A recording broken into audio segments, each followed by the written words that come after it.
역사를 살펴보면 세계의 역사를 뒤바꿀 만한 순간들이 있었다는 사실을 알 수 있습니다. 대표적인 케이스를 한 가지 소개해드리겠습니다. 로마의 율리우스 카이사르는 세계적으로 유명한 인물입니다.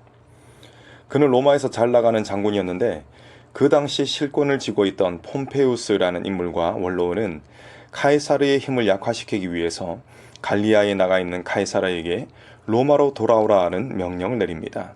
이때 군대를 해산시키고 돌아오라는 목적이 뻔히 보이는 그런 명령을 내립니다. 루비콘 강은 갈리아주와 이탈리아의 경계를 이루고 있는 강이었는데 만약 카이사르가 군대를 이끌고 이 강을 건너게 된다면 내란을 일으키게 되는 것입니다. 결국 카이사르는 주사위는 던져졌다라는 말을 하고 루비콘 강을 건너서 로마를 장악합니다. 이후 루비콘 강을 건넜다라는 말은 돌이킬 수 없는 선택을 했다는 의미로 사용됩니다. 오늘 말씀을 보시면 이스라엘의 무리들이 돌이킬 수 없는 루비콘 강을 건너는 장면이 나옵니다. 오늘은 돌이킬 수 없는 루비콘 강을 건넜던 이스라엘 백성들의 모습을 통해서 우리들의 모습을 점검해 보려 합니다. 이스라엘 무리에게 아주 결정적인 선택의 순간이 다가왔습니다. 6절 7절을 보시면 명절을 앞두고 백성들이 요구하는 죄수를 놓아주는 전례가 있었고 무리들은 자신들이 선택한 죄수를 풀어달라는 요청을 합니다. 비록 빌라도는 악한 사람이었지만 그래도 짧은 시간 동안 예수님의 모습을 봐왔었고 또 예수님과의 대화를 통해서 예수님이 결백하다는 사실을 깨닫게 되었습니다. 그리고 비록 소극적이기는 하지만 이 결백함을 백성들에게 알렸고 9절의 말씀처럼 예수님을 놓아주기를 원했습니다. 이제 이스라엘 무리들은 루비콘 강 앞에 섰습니다. 예수님을 선택하느냐 아니면 죄인 바라바를 선택하느냐 하는 기로에 놓여 있는 것입니다. 이 기로에 서 있던 무리들은 결국 바라바를 선택합니다. 루비콘 강을 건넌 것입니다. 무리들은 이 선택을 독자적으로 한 것이 아닙니다. 11절 말씀을 보시면 대제사장들이 무리를 충동했기 때문에 바라바를 선택했다는 사실을 알 수 있습니다.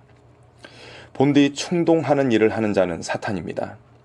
사탄은 오직 한 가지 목적으로 충동질합니다. 사탄은 인간을 하나님께로부터 떨어뜨려 놓아 멸망에 빠지도록 만들기 위해서 인간을 충동질합니다. 사탄은 하와를 충동질하여서 선악과를 먹게 했고 그 결과 하나님과 인간의 관계가 단절되었습니다. 또한 사탄은 다윗을 충동질하여 유부녀인 밧세바를 범하도록 하여 하나님과 다윗의 관계가 단절되도록 만들었습니다. 물론 다윗은 처절한 회개를 통해 하나님과의 관계를 회복했지만 그 과정이 얼마나 고단했는지 모릅니다. 아무튼 사탄은 하나님과 단절시키려는 악한 목적으로 사람들을 충동질합니다. 그 당시 기득권을 쥐고 있었던 대제사장들의 행동이 꼭 사탄과도 같았습니다. 우매한 백성들이 예수님으로부터 등을 돌리도록 충동질했던 것입니다. 어리석기 짝이 없던 무리들은 결국 충동당해버려서 예수님을 버립니다. 무리들은 진리를 따르는 것보다는 대세를 따랐던 것입니다. 그들은 눈에 보이는 대세를 따르다가 진정한 대세가 되시고 또 영원한 대세가 되시는 예수님을 버려버리고 대신 바라바를 선택합니다. 그리고 충동된 그들은 예수님을 십자가에 못 박도록 소리를 지릅니다. 그들 가운데는 얼마 전 예수께서 예루살렘 성에 입성하실 때에 오 구하소서라는 호산나를 외쳤던 사람들이 있었을지도 모를 일입니다. 이 얼마나 안타까운 일입니까? 14절을 보시기 바랍니다. 하나님께서 천하의 악인이었던 빌라도를 사용하셔서 무리들의 우매한 선택에 제동을 걸려 하십니다. 빌라도가 무엇라 말했습니까? 그가 무슨 일을 하였느냐? 예수님은 결백하다 이겁니다. 그런데 충동된 무리들은 마치 브레이크가 고장난 자동차처럼 잘못된 선택으로 계속 내달립니다. 14절에서 충동된 그들의 반응을 보십시오. 더욱 소리를 지르되라고 했습니다. 예수를 십자가에 못 박으라 라는 무리의 큰 외침이 예수님이 결백하다는 빌라도의 목소리를 삼켜버렸습니다. 여러분, 무섭지 않습니까? 이처럼 충동되는 것이 무섭습니다. 결국 빌라도는 밀란이 일어나는 것이 두려워서 예수님을 십자가에 못 박도록 넘겨줍니다. 여러분, 마귀는 충동하는 자입니다.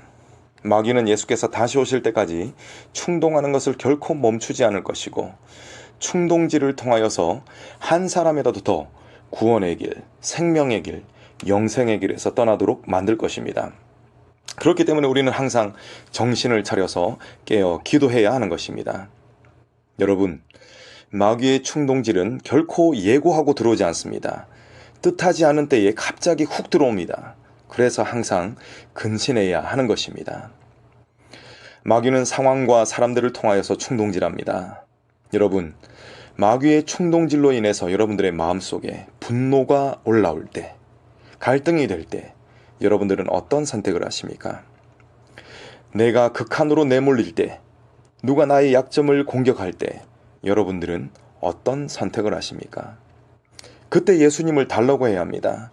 예수님, 제가 범죄할까 두렵습니다. 제 마음에 오셔서 주님이 기뻐하시는 결정을 내리게 하옵소서라고 부르짖고 몸부림치며 기도해야 하는 것입니다. 내 성질대로 혹은 상황에 이끌리는 대로 결정을 내린다면 나도 이스라엘 무리처럼 바라바를 내어달라고 하는 어리석은 자가 되고 말 것입니다. 오늘 하루도 마귀는 저와 여러분들의 마음을 충동질 해댈 것입니다. 그리고 이로 인해서 우리들 앞에 루비콘 강이 펼쳐질 것입니다. 예수님이냐 아니면 바라바냐를 결정하는 결정의 순간이 있을 것이라는 말입니다. 특별히 감정에 치우친 판단을 내리고 싶을 때에는 선택을 멈추고 먼저 기도하시기 바랍니다. 예수님을 생각하시기 바랍니다. 여러분, 예수님의 선택은 항상 나였습니다. 나를 위해 고난당하시고 나를 위해 십자가에 달려 생명을 내어주셨습니다. 지금도 나를 위해서 하나님 우편에서 중보하고 계십니다. 그렇다면 우리의 선택이 누구여야 하겠습니까? 예수님의 선택이 항상 나였던 것처럼, 우리였던 것처럼 저와 여러분의 선택도 항상 예수님이길 간절히 소망합니다. 아멘.